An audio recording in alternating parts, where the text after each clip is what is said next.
Hello everyone, in this video I will show you how to fix Battle.net update stuck. First, make sure Battle.net is fully closed on your computer. This step is important because the update can get stuck if the app is still running in the background. Next, we will clear the old Battle.net files from your system. These files can become corrupted and stop updates from working. Press the Windows key and R on your keyboard at the same time. A small run box will open. In this box, type %program data % and press enter. A folder will open. Look for folders named Battle.net, Battle.net_components, and Blizzard Entertainment. Delete these folders if you see them. After that, open the run box again using Windows key and R. This time type %LOCALAPPDATA% and press enter.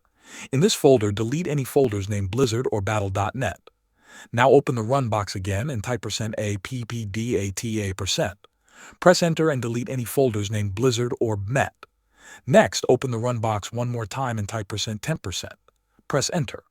Look for any folders related to Blizzard or Battle.net and delete them.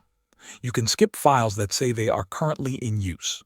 Once all these folders are deleted, empty your recycle bin to fully remove the files from your system. Now we will reinstall Battle.net. Open your web browser and go to the official Battle.net website. Download the latest Battle.net installer. Follow the setup steps and let the app install fully. After installation, open Battle.net and sign in. The update should now start normally without getting stuck. Thanks for watching.